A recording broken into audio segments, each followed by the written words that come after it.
Last time on Critnit, the group of new guild members delved into the first known level of the fracture, a huge expansive crack in the earth that held the creatures they were contracted to hunt. After a bit of tracking and an unlucky step by one Parker Prax, they were suddenly ambushed by several of these creatures. But before long, they had the situation more than under control, and were even able to assist a group of guild members from Guild Laughter while they were being attacked by some of the same creatures.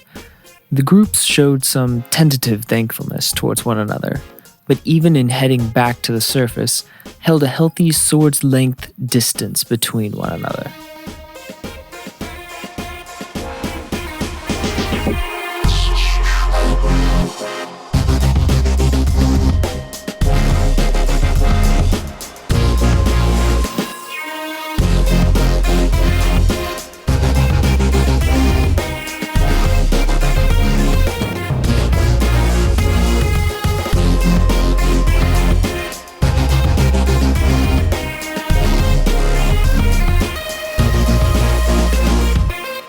Hello everyone, and welcome to Critnit.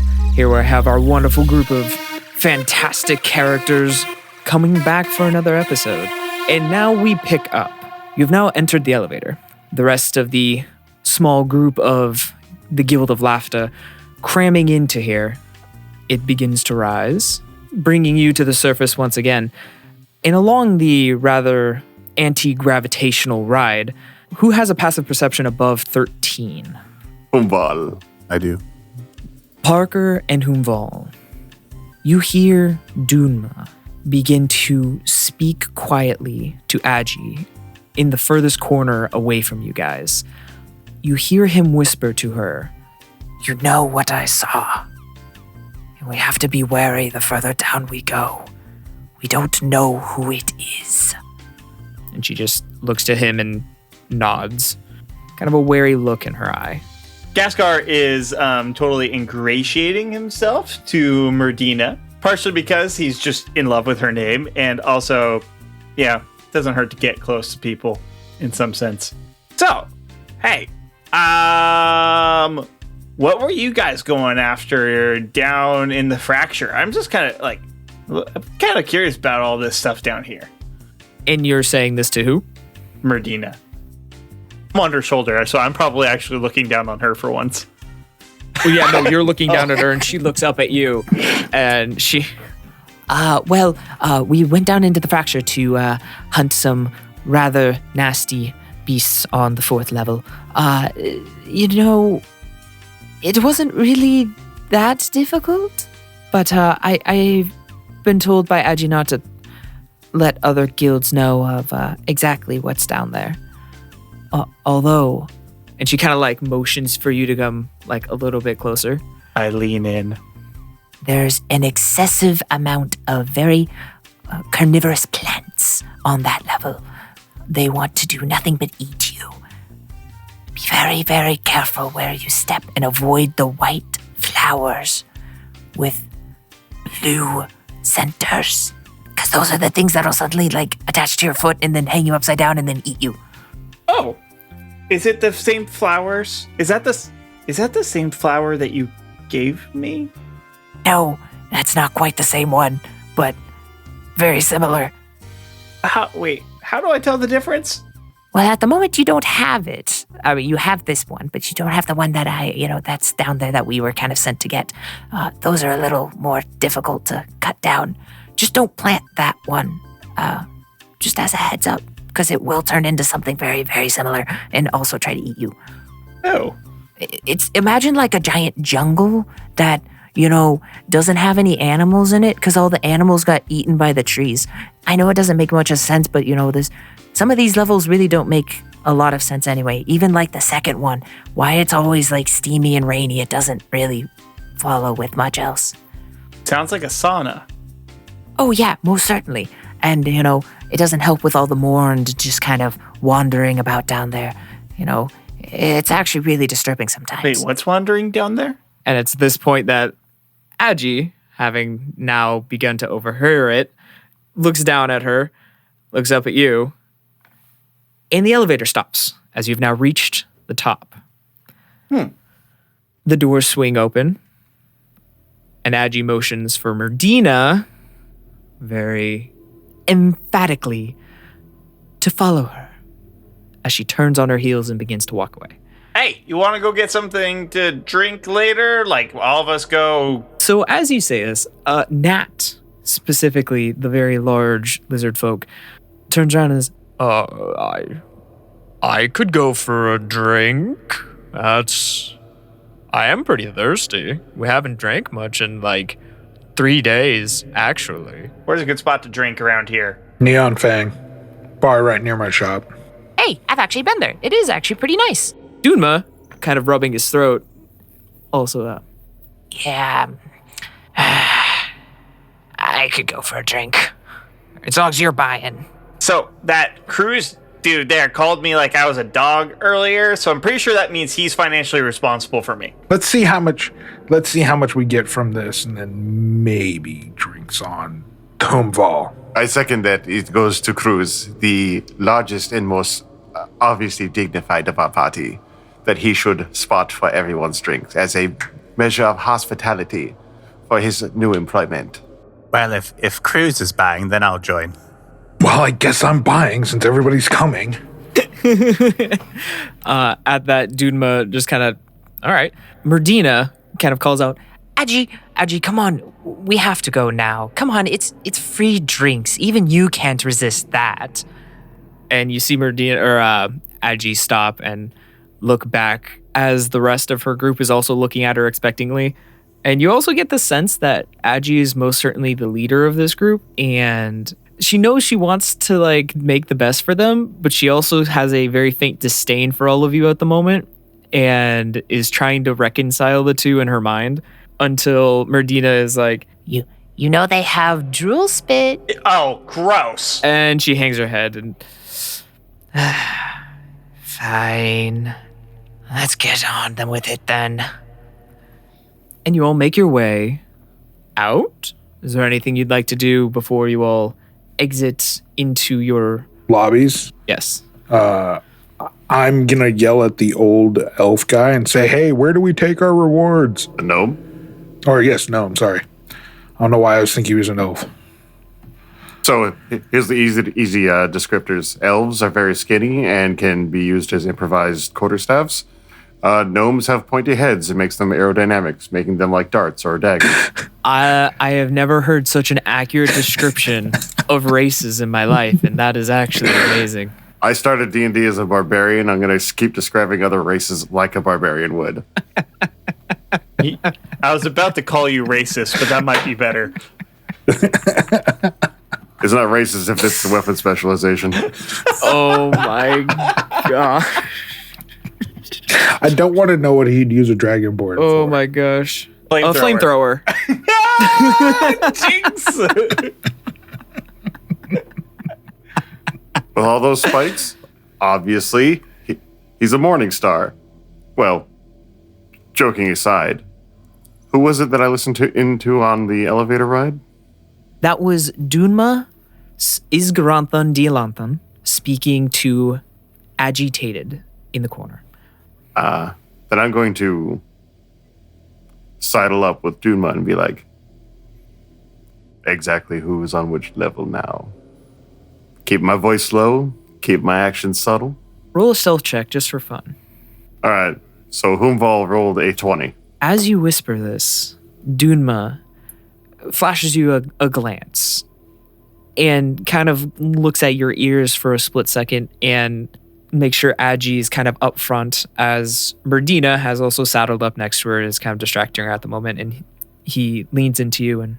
We saw the silvered shade on the 4th level. Have you heard of the story of the silvered shade? No, I have not. Please, to tell. Over drinks. When we get there, I'll make sure to saddle up next to you.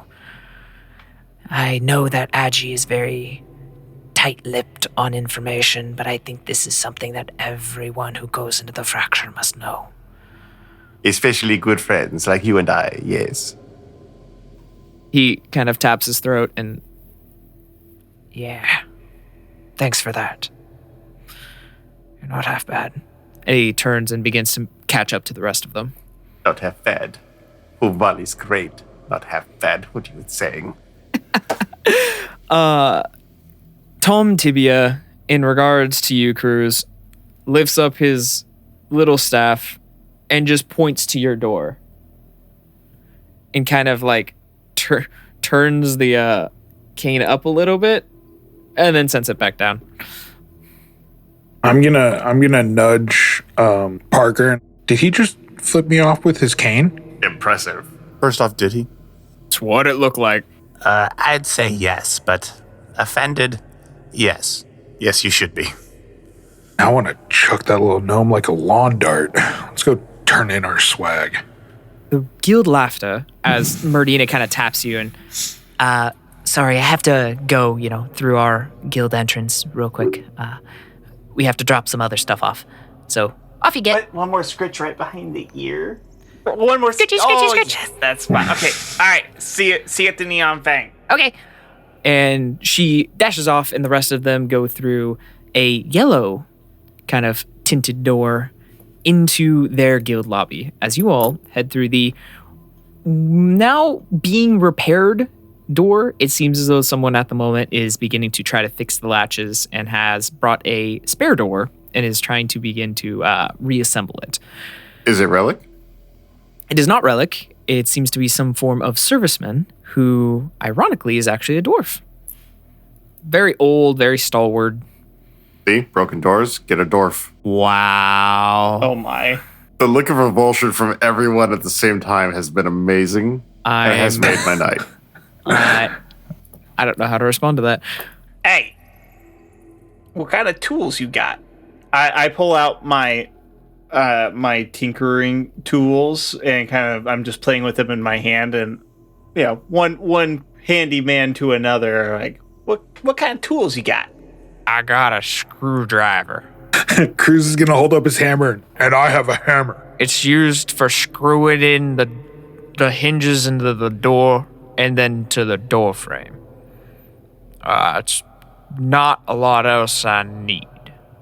It's a screwdriver. I imagine because I have had to build a lot of things from scratch that I've got a multi-tool of sort of things built into my tinkering tools. You mean like this? And I press a button, it changes into the exact kind of screwdriver that match the shape of the screw head perfectly, like not just in general, but perfectly. And I twist it in with a motorized screwdriver and then walk away. Ah, yes, the King Phillips Mark I. I'm sorry, was that a... Oh, these guild members are getting weirder and weirder. That's right, I'm a mongoose. Get over it. It talks. I thought that was a joke. I'm a mongoose. Mongoose? Not rock. I talk. Yes. Yes, is thing. Do you understand? Thank you, strange mongoose.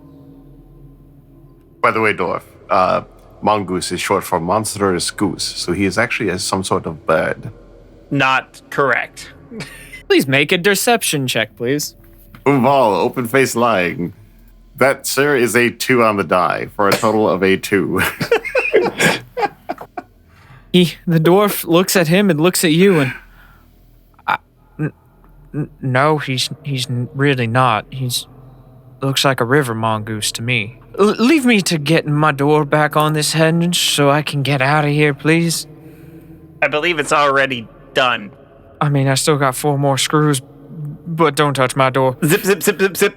Ghastgar is just like, you're being dumb. Like, there's better tools than a basic screwdriver to use for this. You dunk on this average craftsman dwarf who had just been hired to come in and fix a door in the guild hall. Yep. And for some reason just got dunked on by this freaking mongoose who apparently can talk and use tools. And he just, by this point, you see him shrug. Okay. Put his screwdriver in his belt, stand up, and I will make his way to the door very quickly, as fast as his little stubby wee legs can carry him, because he does. Kruz is going to go find Relic since Ghastgar is done embarrassing the handyman. It is not hard to find Relic, as he is at the moment lounging by the fire with a fresh pot of soup. So I have our mission spoiled. What should I be giving them to you, or should I be taking them to... Let me see what you got.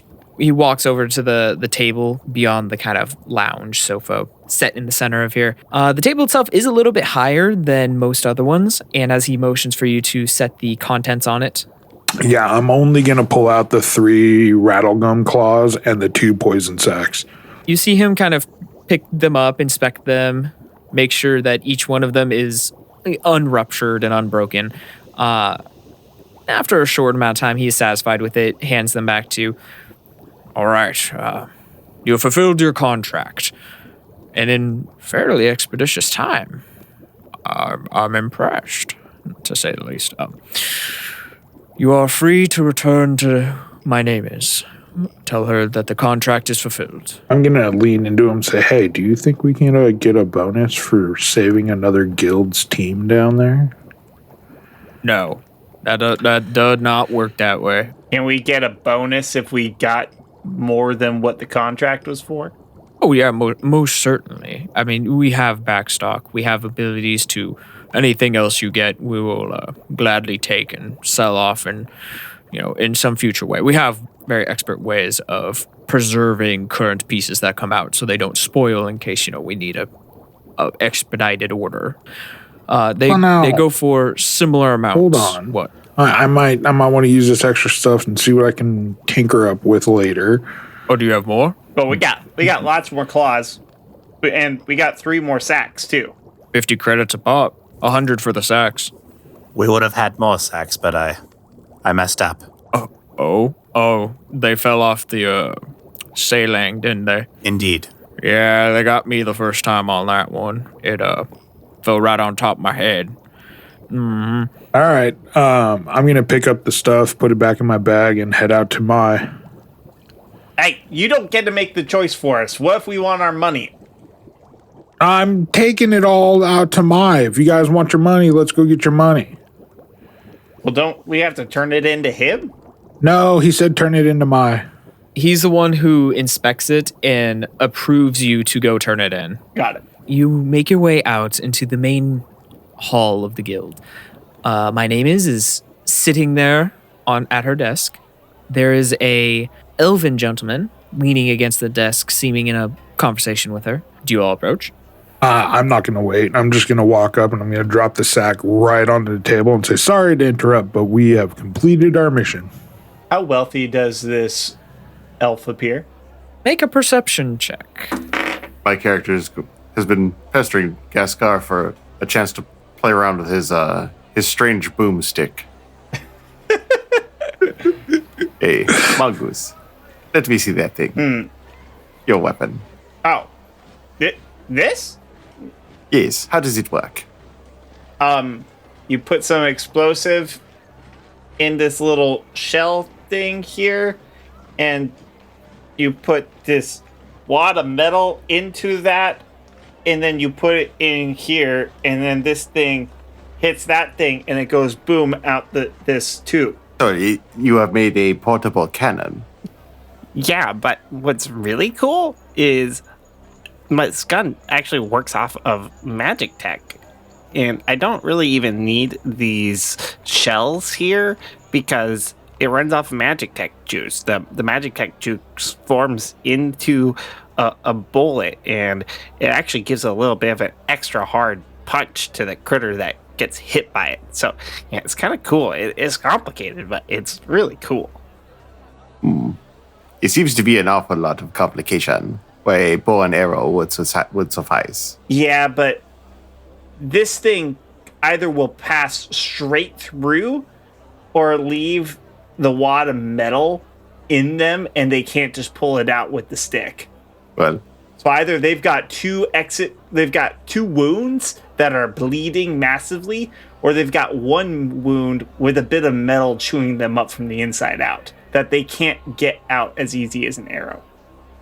Well, if your first arrow just kills them outright, then you don't need to worry about them removing it. Same thing with this thing. If it hits them right in the spot to kill them, yeah, they're dead. And sweet. But if it doesn't kill them, then it's still a lot harder to deal with than an arrow. So it is a smaller ship cannon that is louder than the bow and arrow, or a crossbow even. Yes. But here's the thing. If you hollow out the metal, if you're not using this magic tech drive sort of thing, if you hollow out that metal wad in the front there, what I like to call a bullet, okay? Then, yeah, I have invented this new thing. It's called a bullet. It's fantastic. Anyway, if you hollow out the center, it turns into this flying disc, and when it hits them, it's like being hit by a razor sharp sphere that's flying at as fast as a dragonborn flies out of hell. Wow. What a comparison. So you're saying you absolutely could not make that any quieter? Oh, I can make it quiet. I'm still at the counter pulling all the claws and guts, and I'm just going to turn around and go, hey, so are we trading in all 10 and all 5, or do I get to keep stuff to craft with later? I'm not paying you guys for the extra stuff. I don't care what you do with it. Well, all I'm interested in is the reward, so... I turn in 2 of those claws because I feel like I can make a claim to at least 2 of those claws in one of those sacks. Turn those in and I want my money for it. Actually, I'm going to look at it and say, since I was volunteered for beer, buying the beer, all of this is going towards that. Oh, I'm okay with that then. Yeah, beer's on Kruz. Wait, Okay. This just means the beers are on me. Crud! And I'm going to say, you heard it, my name is. Pay us for all of it. All right. Well, I assume the contract is complete. Counts 3 of them out. Slides 2 of the poison sacks over. Upon completion, you have now received cumulatively 150 for the claws, 200 for the poison sacks, and an additional 100 credits on top of it as per completion of a contract. I'm going to hand you each 112 for the breakup of the contract evenly. And how many are you selling individually? And I'm going to sell her 7 claws and 3 more sacks. Another 450 credits. Okay, now, hey, listen to me. We're going to go get beer, but whatever is left off that money then gets divvied back out. Is Parker's and Humball's, right? Got it. No, gets back divvied out to me. Because I'm the one saying to sell the crud. Ghastgar, you know that I am also money hungry. Fine, you can have some. For the sake of simplicity, an even divvy is recommended. Fine, whatever. I just want money.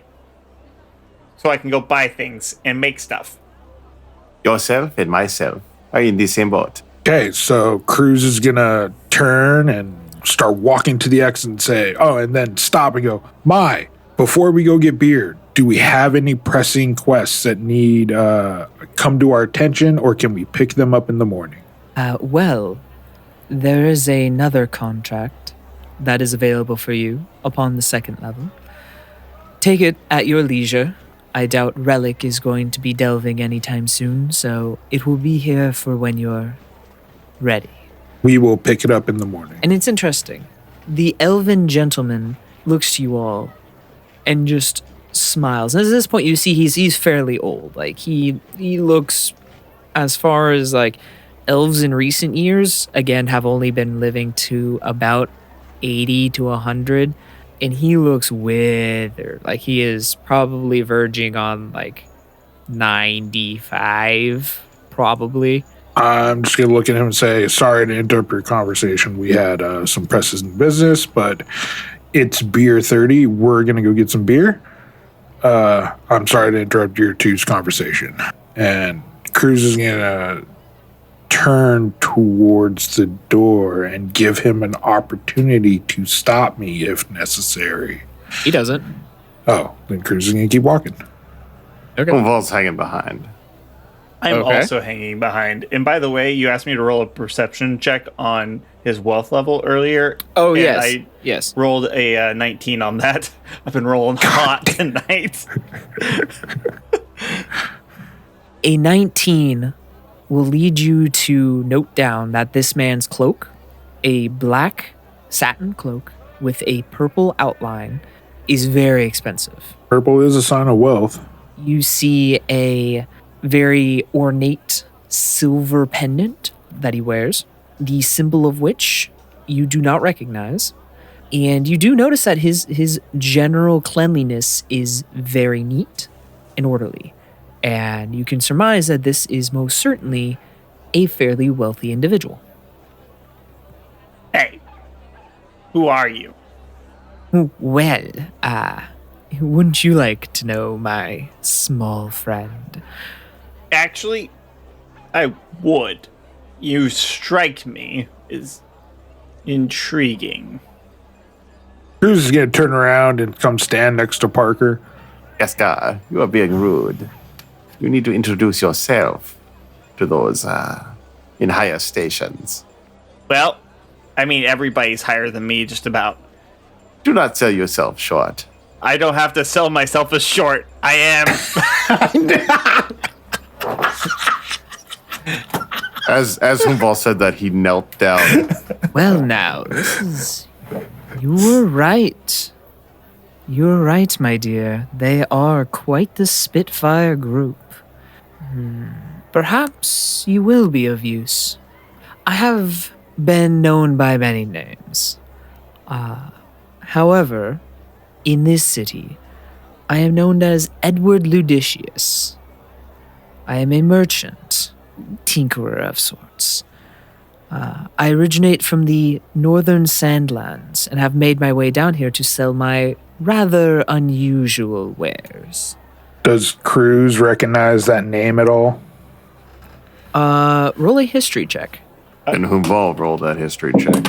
Yeah. Roll a history He check. said, my ears perked up the moment he said tinkerer. I imagine the tinkering circle, like, good tinkerers are probably somewhat well known. Okay, Okay. that's a dirty 20. Oh, Natural 19 for a 21. I've got a 24. History check? Hey, Parker, yeah, roll. Just roll, please. 6. Got We all know who this guy is. Parker does not. it. You, And no clue. what you guys fail to realize is that Parker actually rolled a natural 20, but you all sucked away every bit of it and left him with 6. So, no.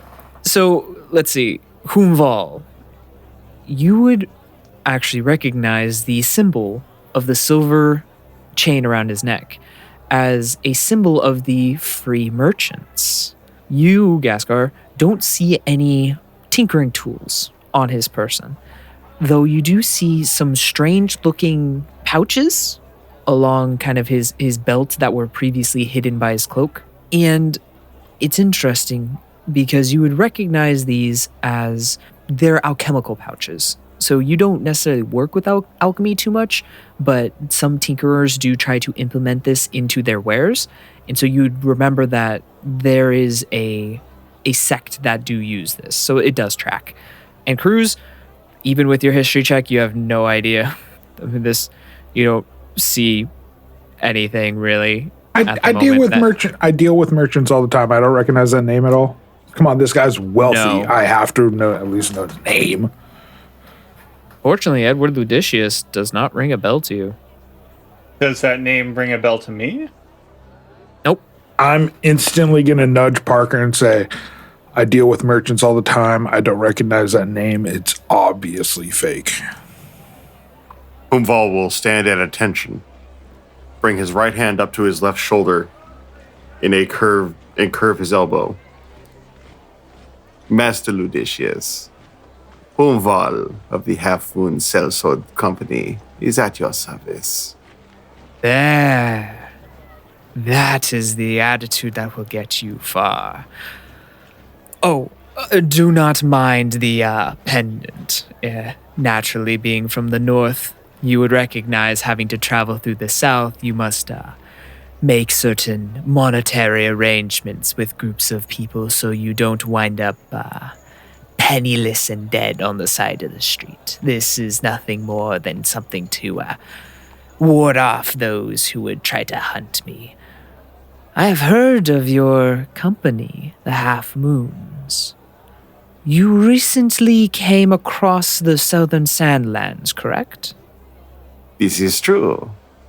I was about to hire you all when I heard that you had already been taken on another contract. I followed you soon afterwards. I've been here for 5 hours, perhaps. Recently arrived. I am now here to settle myself and sell my wares. I also have an excessive amount of money. You have quite the reputation amongst those who in the north would seek out your assistance. So I had to settle for second best, but I am here alive nonetheless, so I guess I found competency in someone. Indeed, you should pay them more money. Oh, I gave them plenty. Now, interesting enough here. I am here with an exorbitant amount of money as well, and very little to do with it. And so I have come to the guild hall in hopes of perhaps alleviating myself of this wretched burden in the form of sponsorship of one of these guilds. And your dear friend here has pitched to me you all. And seeing as you are in dire straits here in Hopel, I would pride myself upon assisting you and bringing yourselves back up to the former glory. My name is. I assume we are accepting the sponsorship from Master Ludicius. It is actually written in the charters that sponsorship must be determined by the majority vote of those who are inside. It is your decision whether or not to accept this man as your sponsors. We cannot make that decision for you. Master Ludicius, how are you sponsoring us specifically? Are you hiring men to join our guild? Are you paying us extra for quests? Because I am not a fan of assassination. I won't do that type of stuff. Are you just providing us gold or materials to better equip ourselves with? How is this sponsorship looking? He pays Vall for that kind of stuff. Well, you had previously mentioned that you are going to a bar. I'm a bit parched myself. Drinks on me? Kruz, give me my money as well. Cool.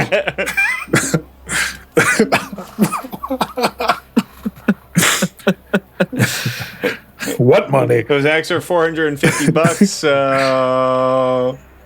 I'm just going to hand you guys 112 each. And I'm going to hold out my hand for the other two. I'm going to drop one in your hand and call it good. And I'm going to slide you a wink. Like, Oh yeah, no. So all of you get 225 even. Perfect. All right, so you all receive your money. Edward Ludicius waves his hand in front of you and motions you all to follow him, just as the other guild members of Laughter, and have been speaking currently with their guild leader, and have currently finished business, and now look to you as you begin to pass by. Hey, they're coming for drinks with us? Are drinks on you for them too, Mr. Master Ludicius? And I do that bow that I saw Vall did. Do you? I try to emulate it as well as I can. If I need to roll on something here. Roll performance. Why not? All right. Ah, dang, that's my first bad roll of the night for a 5. Falls straight on his face. Practically. Okay, well, it's not pretty. You perform it best to your abilities, trying to remember how he did it. You saw it at a very brief glance. But nonetheless, Edward Ludicius does acknowledge it with a smile, and you see the crow's feet around his eyes just tighten ever so slightly with just the biggest grin. It seems as this is a very happy gentleman. He's very appreciative of this kind of respect that he's being shown. And he looks to your friends and, yes, they may come as well. It is of no worries. I assure you, money is no object at this point. And Merdina just waves excitedly at you guys. Drinks are on him. And she looks up at Agi, and Agi looks down at her. And Merdina beelines it for you guys. Oh, I run over to her and jump up on her shoulder. Perfect. She carries you without issue. You all converge at the door and make your way through the crowded streets of Everrain. Naturally, the rain at this point has not ceased and is continuously pouring upon you by the time you make it through the rest of the Pinfeather District, all the way into the Swarf District and to the Neon Fang. The sign outside the Neon Fang, it is glowing, and it has always glown. You actually begin to recognize this glow. It's the mushroom glow. It seems as though they have harvested these mushrooms, colored the juice from them, and use it as paint. For some reason, my brain has it to where the E is blinking out on the Neon Fang sign. They need to repaint that side, it's just one of those things. Oh, darn, there's always one of those things that are going out.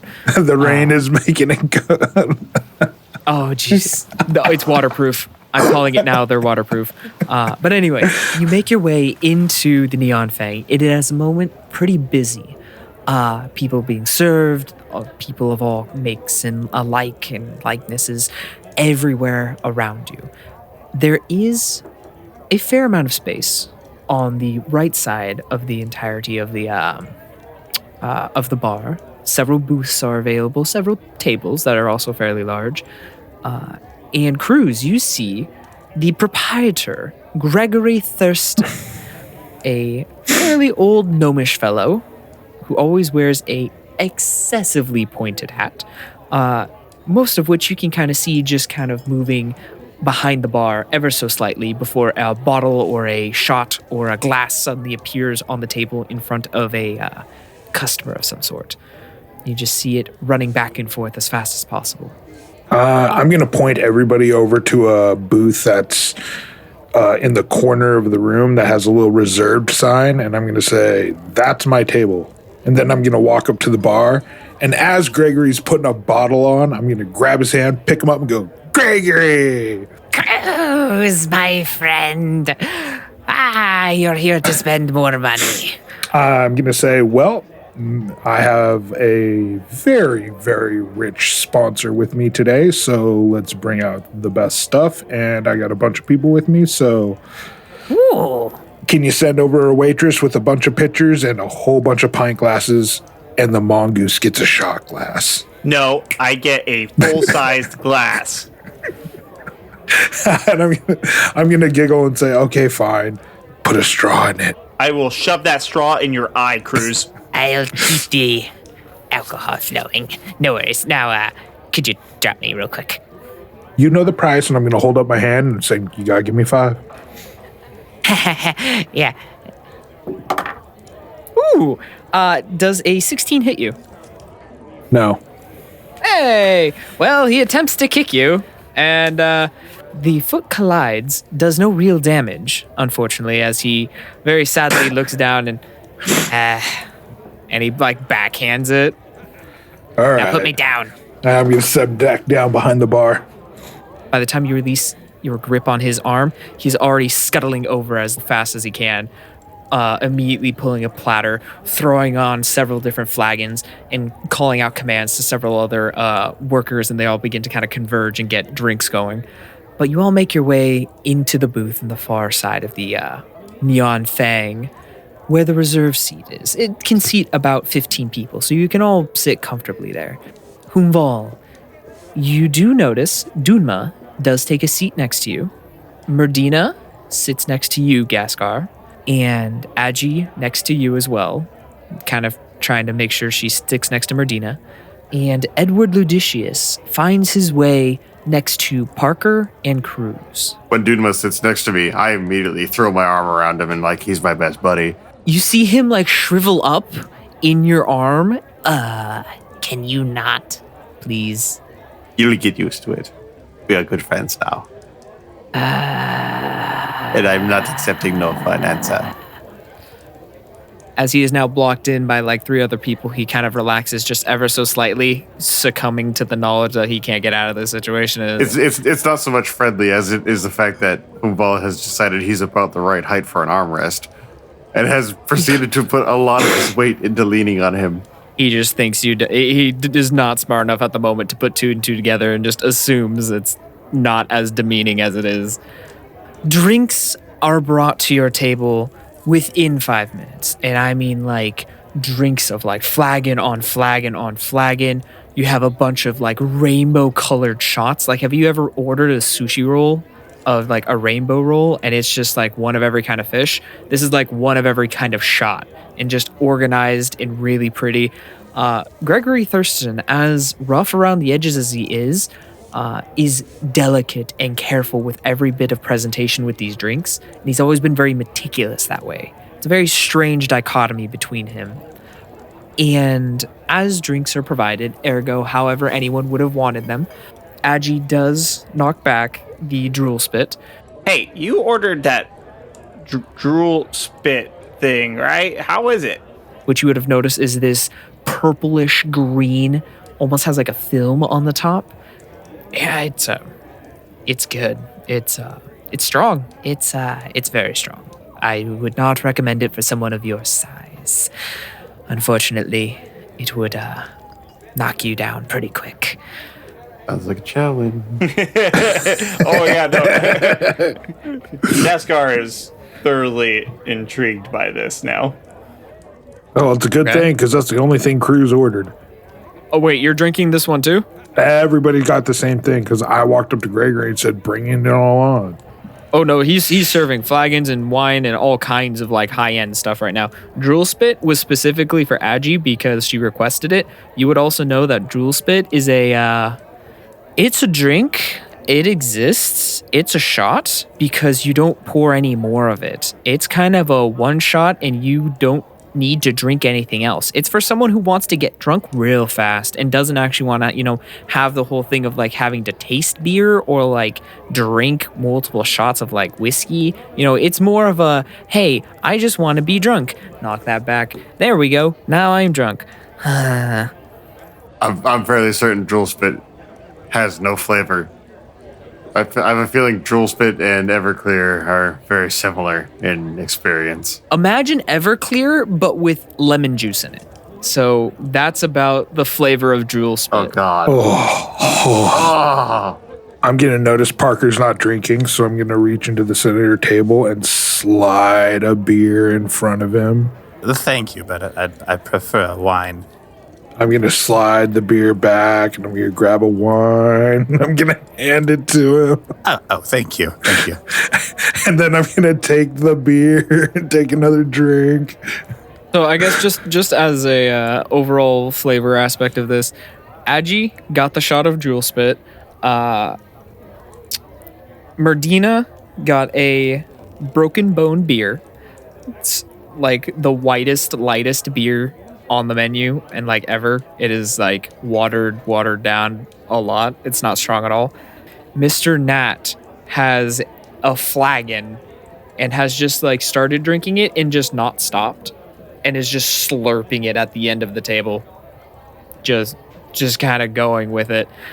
So Kruz, he's got a red ale and he grabs a shot of what looks like whiskey and he drops it in the ale and he slurps that down real quick.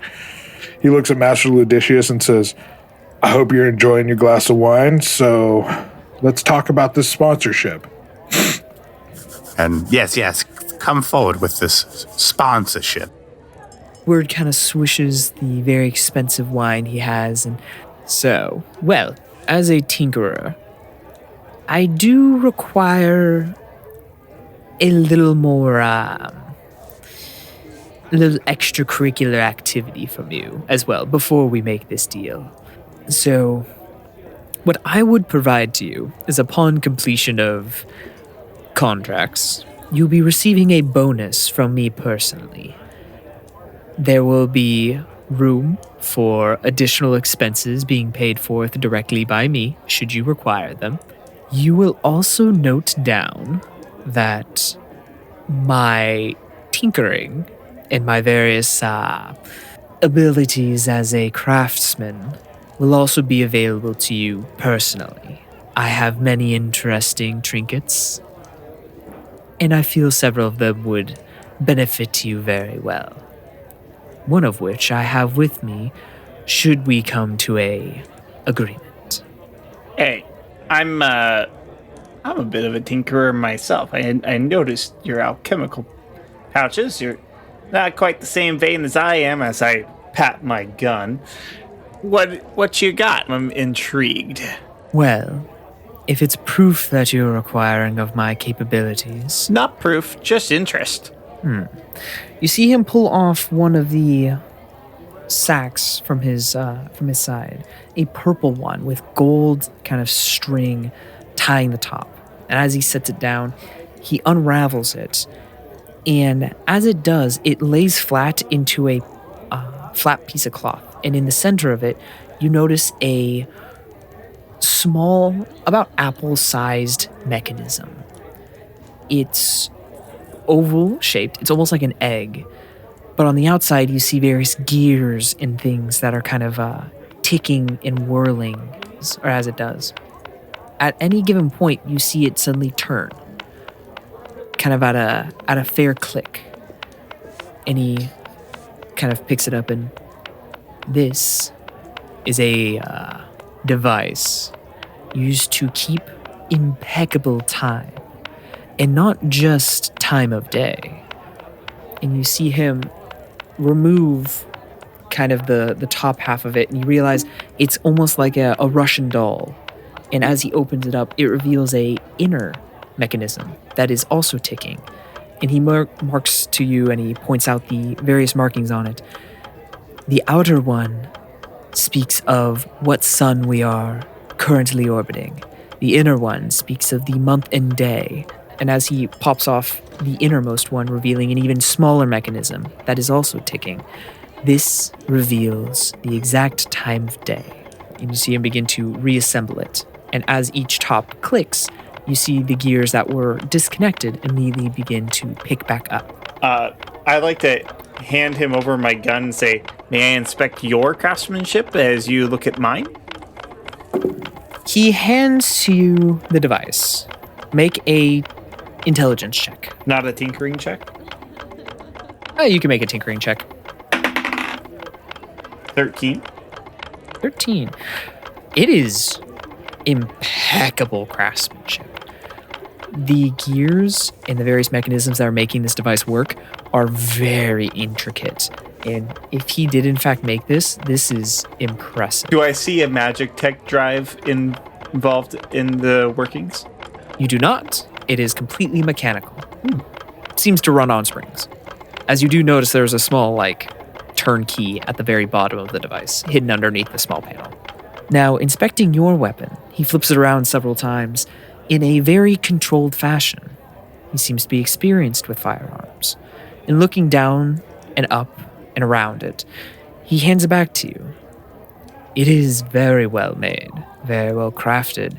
I am impressed, to say the least. Thank you. Me as well. I can tell that this keeps even perfect time, even if it seems like the gears have wound down and it's not powered by magic tech.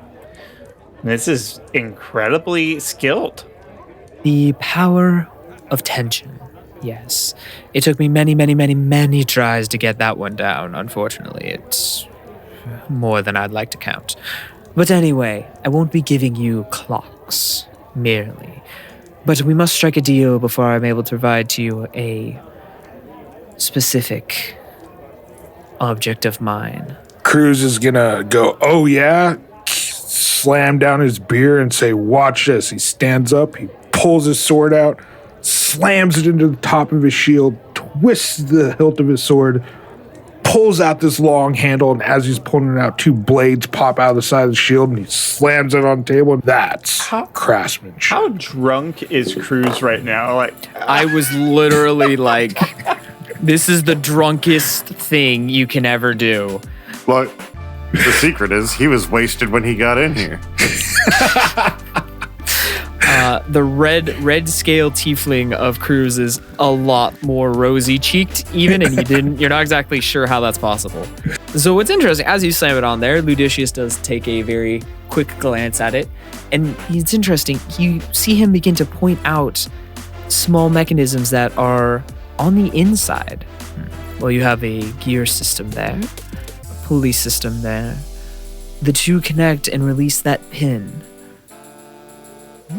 This is also very well crafted. I'm impressed. You all...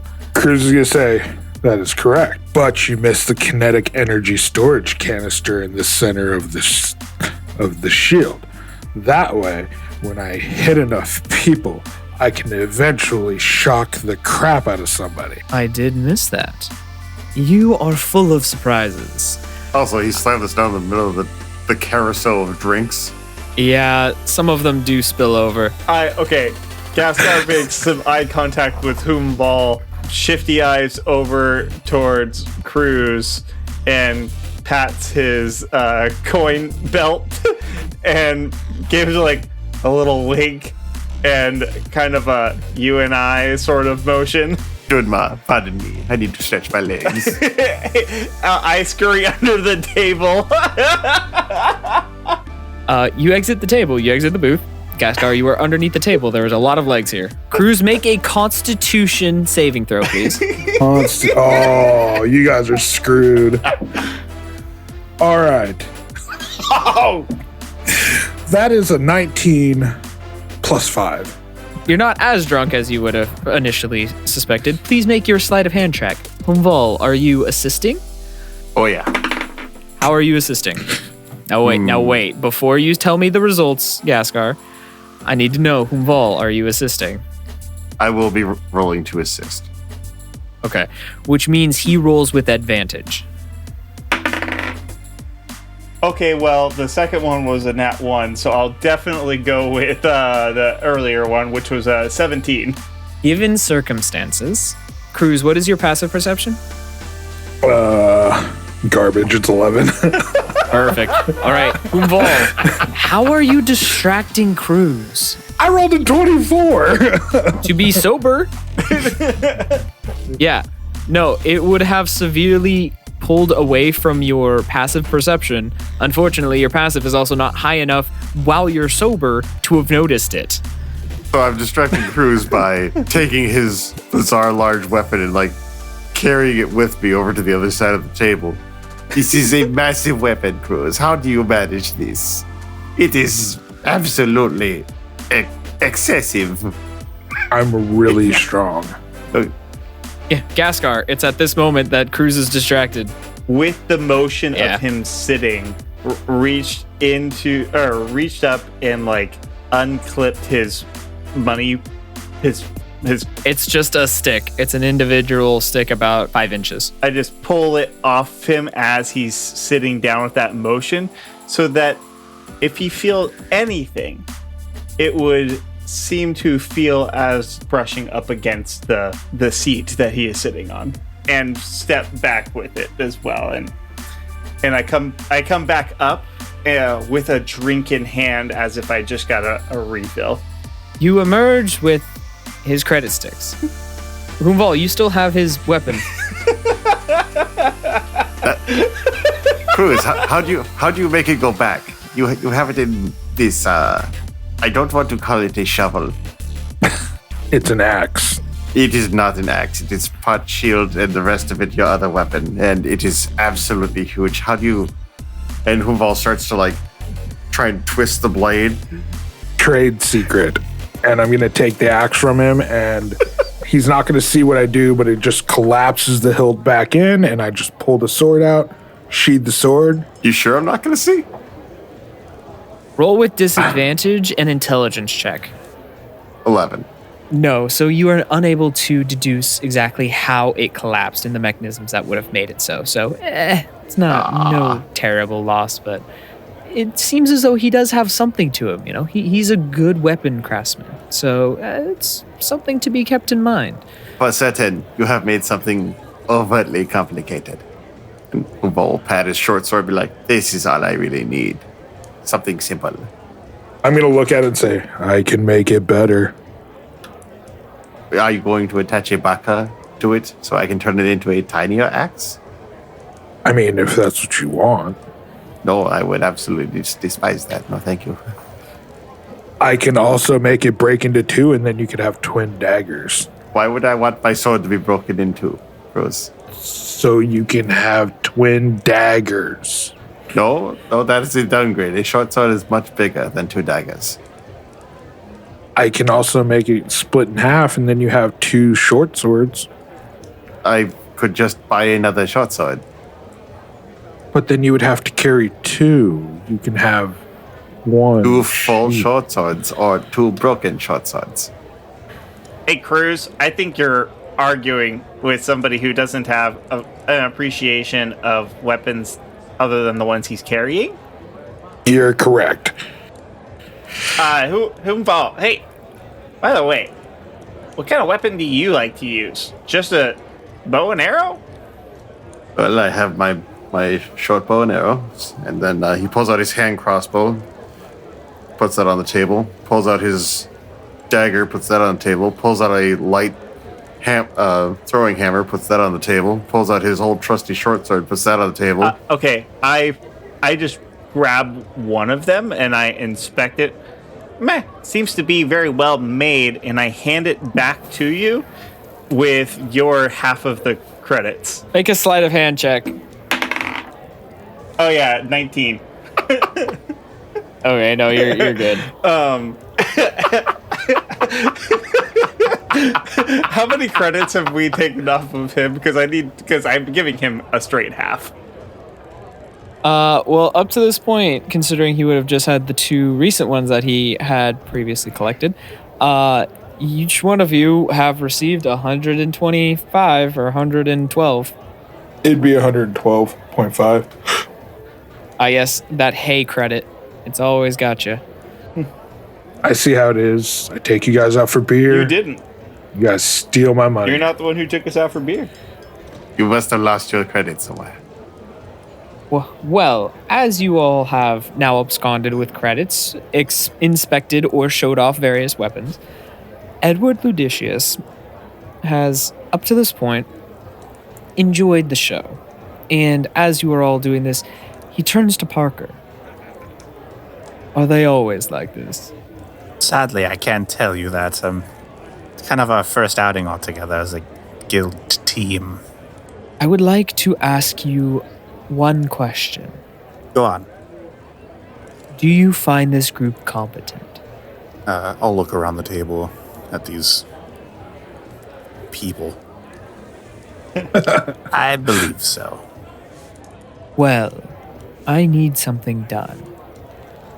Can I rely on you to do it?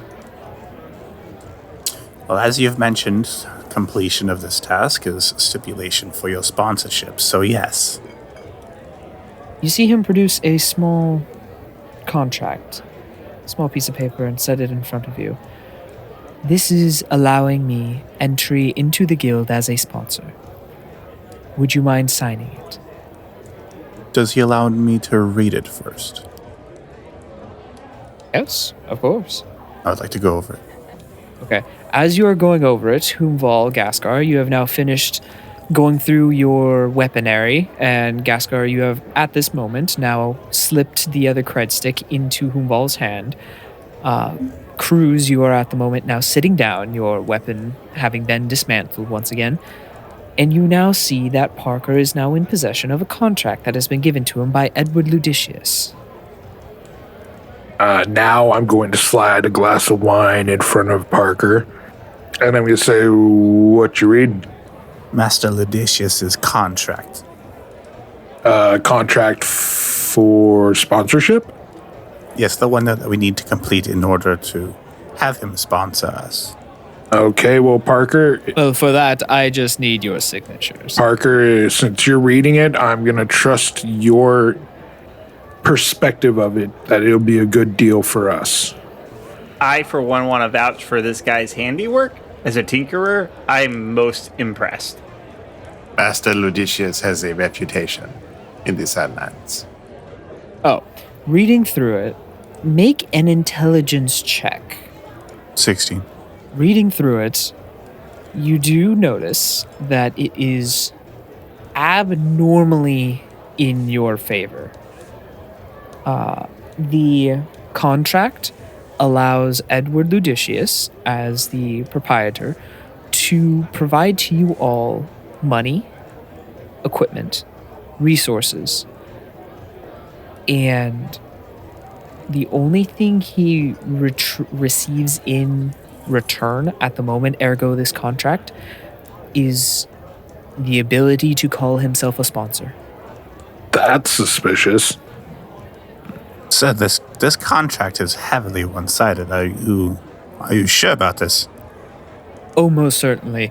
I find myself in need of getting rid of money very quickly, and this is going to be the perfect way to do it. You know, if you find yourself in need of giving away money, the charity of Mongoose Affairs would greatly accept your pledge. As a sentient mongoose, I am an advisor for the committee and would love to act in your behalf for their interest. Oh, most certainly. I imagine you would. However, this current fortune of mine must be spent in a specific way, and I need to get rid of it in a way that benefits someone. Now I'm familiar with the term money laundering. All right, fine. I need your help with my experiments. You didn't have to drag it out of me so hard. Ooh, I like experiments. What are we doing? May I ask what kind ahead of time? Unfortunately, no. These are very proprietary, and I don't want anyone not under contract to run away and start spewing my experiments to others. I need at least a contractual binding in order to share this information with you. But I assure you, it will not interfere with your contracts at the guild. It is very much on the side. You will have no issue with it. It does not require very much of anything, merely a presence down within the fractures. Hey, by the way, hey, maybe as a stipulation to signing this contract for you and your goals here, I used up a healing potion down in the fracture to help out this one right here. Can you just give me one of those? It seemed to be pretty potent. I personally do not possess any of those. Those are actually very expensive. Well... Could you come up with one by the time we go into the fracture next? Ghastgar, continue, sir. Hey, I like to me- help people out when I can, and I helped out Martina, and I lean over for some scritches. She most certainly does, though by this point, even with her very watered down beer, you definitely see her rosy cheeked and is beginning to kind of sway back and forth. Do we have a deal then? I signed the contract. Kruz is going to say, you're a merchant, right, Master Ludicius? Yes. I am a merchant. I have an entire shop of top-of-the-line weapons. Yes, the Tin and Tang. How did you know that? As a merchant, I have taken the liberty of filling myself in on the local wares. You possess some of the most renowned weapons in this entire city, honestly. To be frank, I have an order for you, matter-of-factly, that I would very much appreciate you creating for me very soon. I just need one thing from you. Okay, do you want me to do it personally, or do you want me to put my assistant on it? I would very much like you to have done it with someone under your assistance. It is not rather complicated, but I do need it done. And I merely ask that you assist me by signing the contract. I'm going to say, okay, but we're going to talk business afterwards. And Kruz is going to put his name at the bottom. He just signs it Kruz, no last name, nothing. Good. Vall. What's that side? Very wonderful. As he takes the contract, looking over the names, he rolls it up and begins to tuck it in his cloak.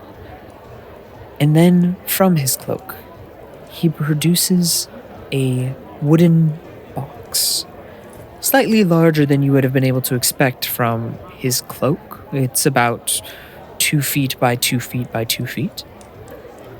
Is it a foot locker? Not really. It just seems to be a wooden box, lacquered, very beautiful. Well, now that we have all established our working partnership, I don't feel too bad about giving this to you. However, business first. And he produces another one of those pouches, Ghastgar, that you'd seen earlier. As he begins to pour the contents onto the table, just a few of them, you see these crystals, very small, diamond shape, with metal bands in the center. These are my experiment. I need you all, as you delve into the fracture, to leave one of these on each one of the levels in an obscure place.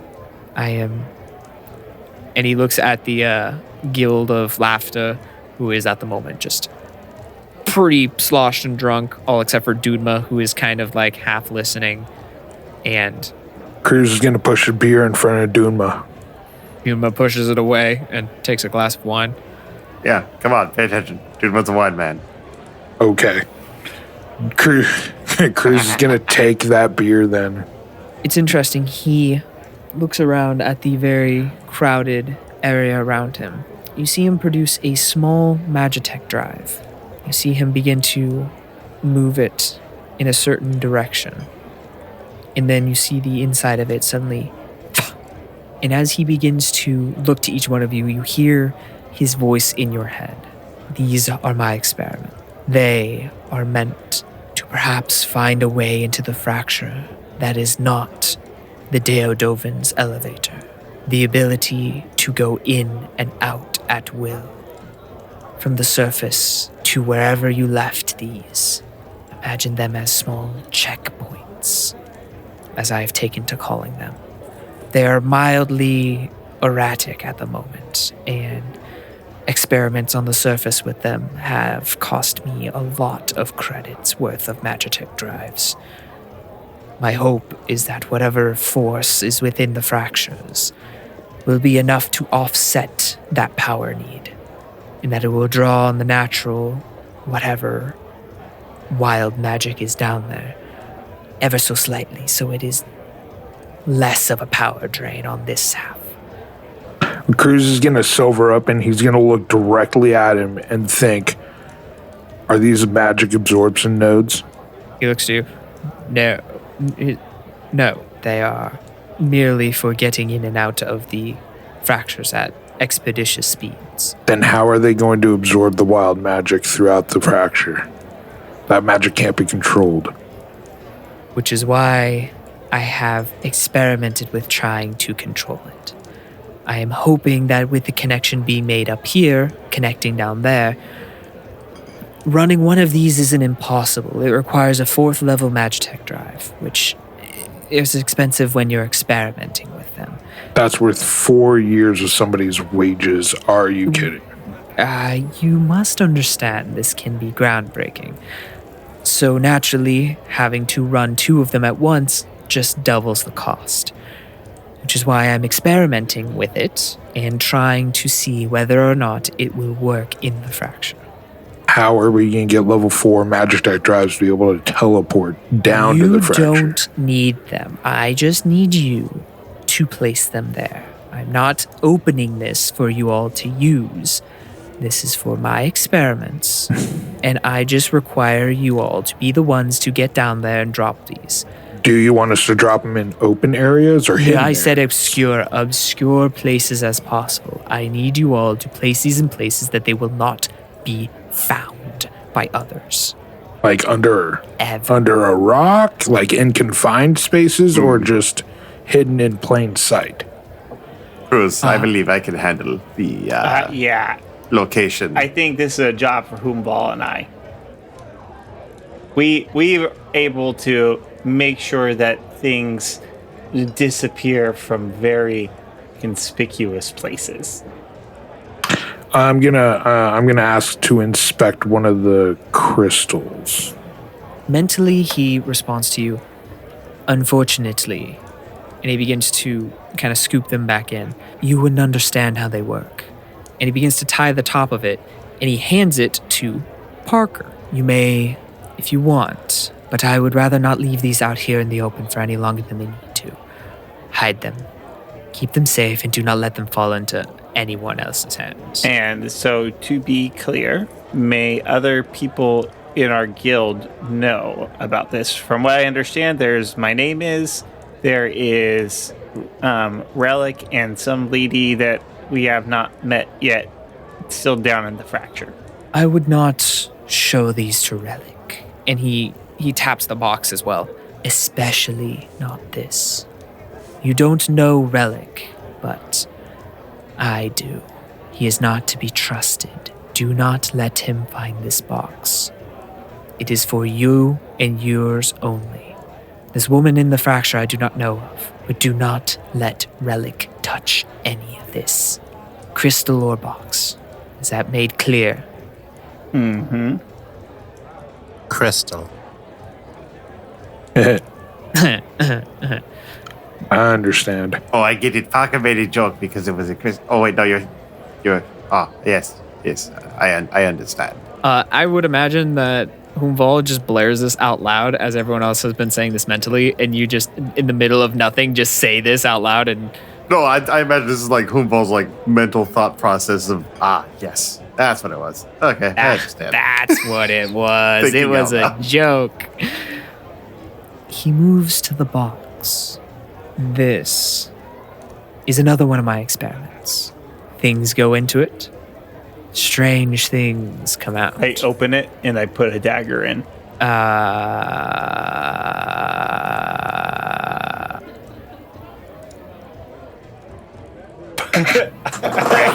Frack it. Fine. Your dagger, Huumvol's dagger on the table. Whose dagger? The dagger that I got out of the our guild hall lobby. Sawyer was not prepared for that, everybody. He is now looking around his room for notebooks. You did not prepare me for that to be that quick. Alrighty then. It's Ghastgar. You weren't prepared for that? No, I was not. I mean, Ghastgar is insatiably curious and is impressed with this guy's artifice abilities. And he says that you put something in and something else comes out. Like, he wants to see what the heck happens. Quick, Ghastgar, crawl into it. Nope. Perfect. So, Not that curious. So what's interesting about this is, given the fact that there are the other guild members of Lafta still here, still drinking, most of them paying not much attention, Dunma is still trying to pay attention. He sees you open one of the many sides of it. As you notice, there are handles on all of them, all 6 sides.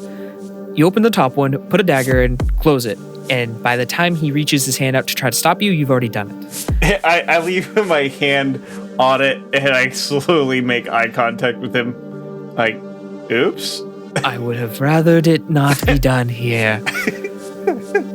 Please roll a d6, sir. I rolled a 6. That's not necessarily a good thing. I know. All right, a 6. Wow. Okay.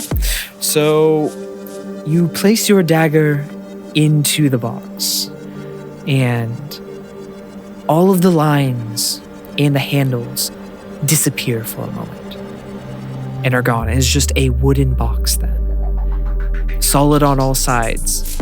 Is my hand still on top of the box? Like, do I feel anything as this is happening? You feel the creases do disappear. And the box is warm for a moment. Huh? And then just the side that you placed your dagger on appears. Creak? Okay. Edward has his hand on it as well, slowly lifts it up with you, kind of trying to peek on the inside. Like hiding it, like we got our hands together, just shielding. I'm down low to. Well, I guess I suppose I probably am head height with the table, and I'm looking straight in. As it creaks open, it reveals to be a very, very beautifully put together dagger made out of various vegetables. The hilt has become that of a carrot, carved and twisted as well. It has various bits of little string celery that have been, tied around it. The blade of it has become an entire sheath of celery, and it is beautiful and completely made out of vegetables.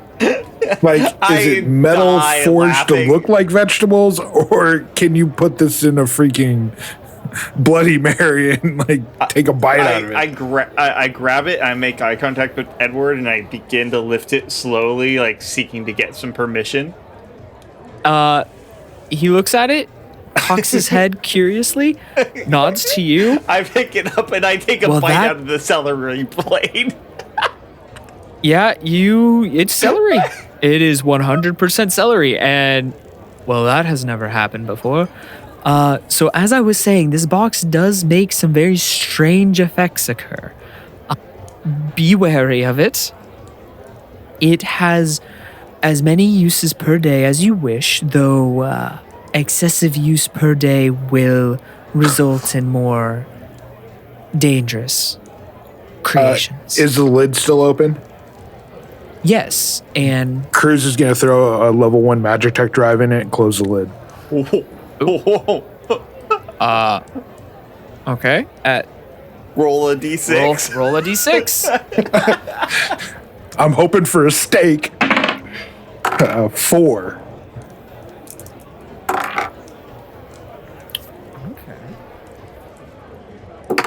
And roll a percentile.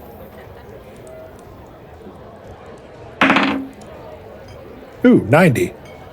90. Okay. Well, this is interesting. Once again, the flap closes, all of the lines disappear, and then only the one on the top appears again. Kruz is going to put his hand on it and slowly open as he's peeking in. Your tech drive is there. However, it's interesting. There is writing on it around the end caps of it. Like runes or like runes of a spell. Oh. Kruz is going to pull it out and go, this is new. I yoink it from his hand and investigate it. Do you allow this? I'm going to say yes, but I want that back, Ghastgar. Okay, roll an Arcana check. 18. This is a good night for me. 18. So you would, at the moment, have recognized this spell as Hold Portal that has been inscribed upon this particular drive. Okay, what does that do? Hold Portal is a spell that will magically hold a door for, I believe, 10 minutes. A door to Any where? door. Just any door open? Any door you can cast on it, and it will not open for 10 minutes. Oh, sweet. I'm Only going to open or close. Open or close. It is completely sealed shut. I'm going to nudge Parker and say, hey, maybe it'll fix your violin. Throw it in. No, I will not be doing that. Vall I- will sneak his short sword. Unless Parker can beat me to it. I'm gonna take my Magitech drive back from Ghastgar.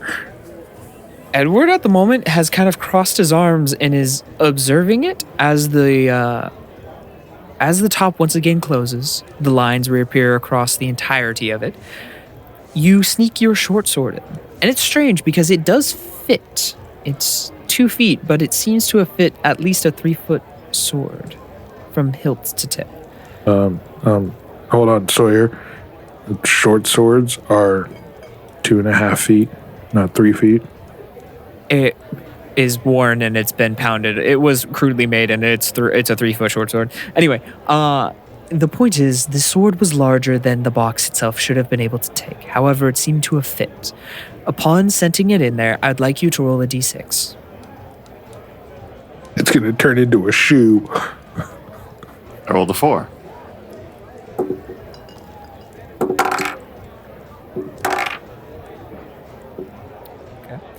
Please roll a percentile. 64.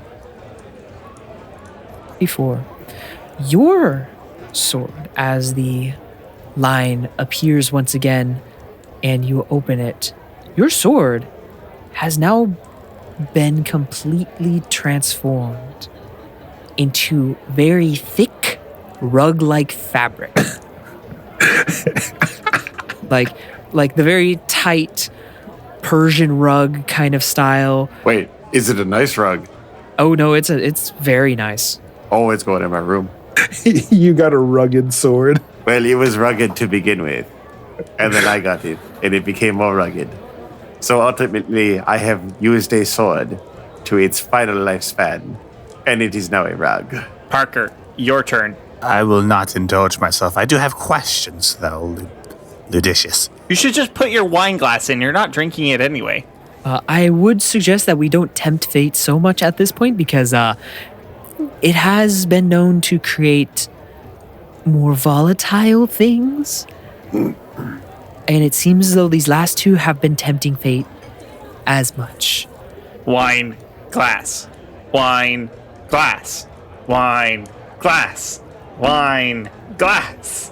Come on, you might get a Bloody Mary to go with Ghastgar's celery. I'm going to slap Ghastgar in the face with my rugged sword. I'm going to throw a carrot at his forehead. So now, is this Roll for damage. a slap fight or is this a sword fight or what would this be considered? It's a food fight. This is what happens when garage sales get like two people who go for the same thing. They just grab the most random crud nearby and start throwing at each other. I mean, like this guy is like proprieting everything and they grabbed his lunch and just yeeted it at this other person who just happened to grab this like 30-year-old ancient vase and throw it at them and, you know, just whatever's nearby goes. I want to lean into Edward. What powers the box? That is nothing you need to know.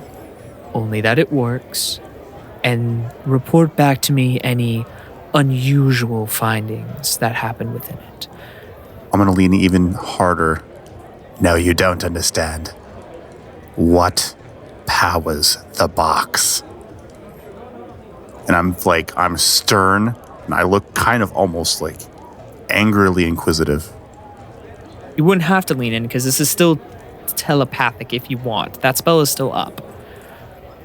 So you could literally just shunt your thought into his mind. Yes, I'll do that. Okay. The spell lasts for 10 minutes, and it hasn't been quite 10 minutes yet. All right. You hear thoughts come back to you. This box is powered by innovation. You know how I showed you the clockwork from earlier? Yes, go on. The clockwork machine? It is powered very similarly. Within the walls of the box hold springs and gears and various other mechanisms. And as they work, they transform whatever's inside of it to a randomly generated material. And I can't stress it enough that it is random, and you can get very dangerous things that come out of it, or very good ones at that. But I cannot hold on to it any longer, as I have no use for it, but I figure you will have it. But it is purely mechanical, I will assure you that. I want to roll an insight check. I do. Ooh, that's going to be 21 for insight. Observing him and his facial features as he concurs the thought to you, he seems to be telling the truth. A wave of defeat washes over Parker's face. Were you hoping for something more complicated? Yeah, you could say that. Well, I assure you it is complicated, and there is no lack of ingenuity behind it. But all right, so we have now settled on a contract. You now possess this object known as Castiel's box. I took to naming it myself after the old story of Demon Castiel. Seemed very appropriate given the duality of the poem. And with this, I hope it bids you well and serves you. Now, if you'll excuse me, I do have to be getting back to my assets. They are unguarded at the moment, and I want to make sure that it does not get absconded with. Thank you very much. Kruz is gonna shoot a thought to him and say, make sure to swing by the Tin and Tang soon. I need to know what job you have for me. Oh, most certainly. And he hands you a folded up note and piece of parchment. I'm gonna slide it into my pocket. Perfect. And he begins to make his way out. Well, is this telepathic spell thing, it's not stuff that's shared necessarily with everybody else, correct? To your knowledge, no. It seems as though he could make the choice of speaking to all of you cumulatively or individually. Okay. I want to ask him, does the name Bartholomew Juggler ring any bells to you? See him just stop just for a brief moment. His head cocks up in a moment. Unfortunately, no. Or should it? I'm trying to find him. He's a dear friend of mine who just suddenly disappeared. Do you know anybody who's good at finding people? I can find anyone I want. Can you find him? You see him turn around to you and say verbally, I will. Thank you. Verbally.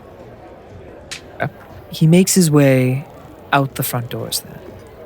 So after he exits, Dunma, looking at the box curiously, does kind of scoot next to you again. About that tale. It's actually very strange that he would give to you something like this. The tale we all know, everyone in the guild hall. And you see at this point he kind of like looks to Kruz and to Parker and to Ghastgar. And he kind of like, hey, you all probably want to hear this. Continue. You're going to be going into the fractures. You need to know the story of the Silvered Shade. Now, it is a complicated rumor. And up to this point, I knew it was true. I knew it was, but I had never seen it before. Some say it is a creature. Others say it's an angry spirit from when the first fracture formed and claimed a life. But it's been seen in all known levels, and it's been reported that strange things happen when it arrives.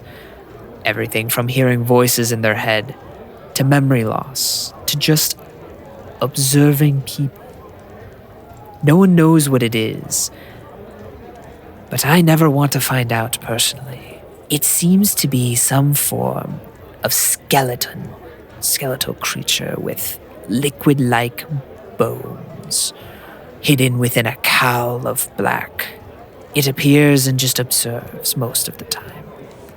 When we were down on the 3rd level, coming back with our quarry, we ran across it, standing upside down upon a stalactite. And it was just staring at us. Just looking. And I didn't know what to do, but it almost pointed at me. And then it walked up the stalactite and disappeared into the shadows above. And it was gone. I pointed it out to the others and they saw it as well, but it was just gone. And the reports are everywhere. They've seen it on as deep of a level as 10. And no one has gone further. But again, it doesn't attack anyone. It doesn't harm or seem to seek out anything. It just appears, observes, and vanishes. Most of the time. Some stories do have slight differences. But if you do run across it, don't fight it, whatever you do.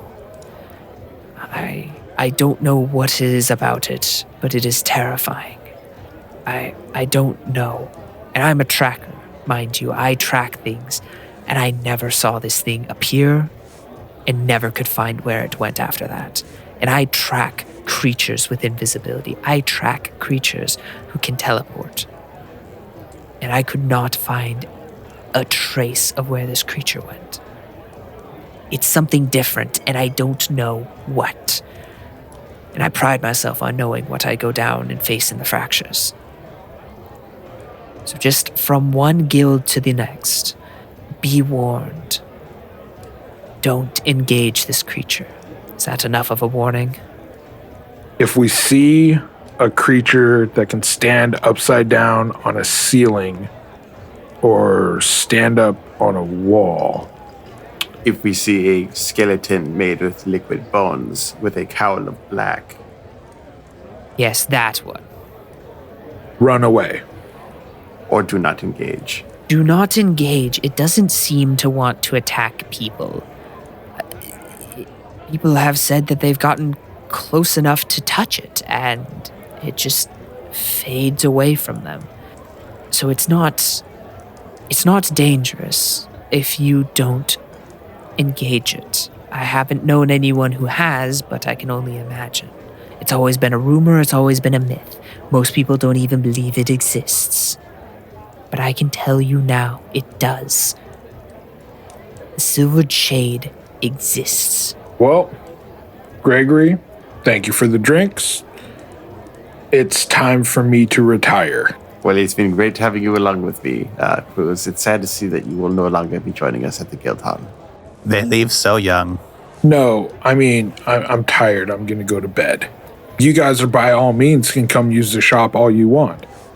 Actually, that is a good idea. As Vall looks at his new rug.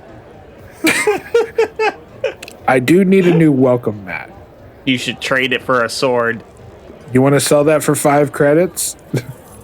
I'll trade you for a real sword. I will pay you for a real sword. This is a nice rug. I lost my favorite sword to this. Well, let's go look at my wares. Well, I suppose it still is my favorite sword. Is this how Kruz gets his money back? It is unfortunate that in some alternate timeline that did not happen, that rule went very differently. Name of the game is to keep rolling. This is true.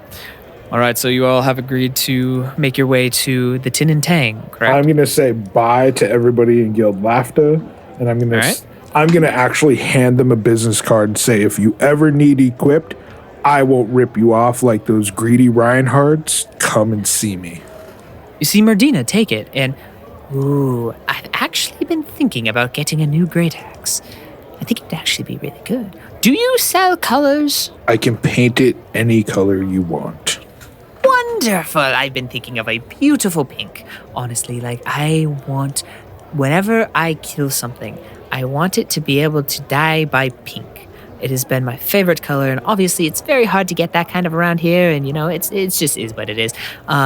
Aji might actually like her blue dagger.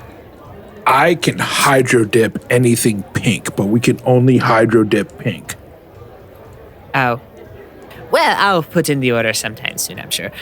Great axes start at 500. He nods. Agi, you see Agi at this point has her head like on the table and she is snoring. I'm going to take another card and I'm going to slide it into her hand. Nice. Nat stands up, looks to Agi, picks her up, slings her over his shoulder like this is kind of a normal thing. Merdina hops down and, well, guys, this has been fun. Dunma, come on, we gotta go. Dunma giving you guys one last sidelong glance as he moves by, kind of trying to drive home his seemingly final tale of warning. And they leave out the door as you guys leave to go to the Tin and Tang. As you guys exit the Neon Fang, you make your way through the rainy, hopeful streets, not terribly far away to find Kruz's shop, the Tin and Tang. You can tell it sticking out like a sore thumb among other structures as it has two huge colossi, metal in construct, standing seemingly at guard in the front of the gate, or front of the shop front, standing guard at the shop front. Above them, they hold a large blade that has engraved upon it in beautiful letters, the Tin and Tang. By far very impressive, this shop spans about 2 to 3 floors and is variably taller than the rest of the buildings surrounding it. You enter into the Tin and Tang, and that is where we shall end tonight's episode.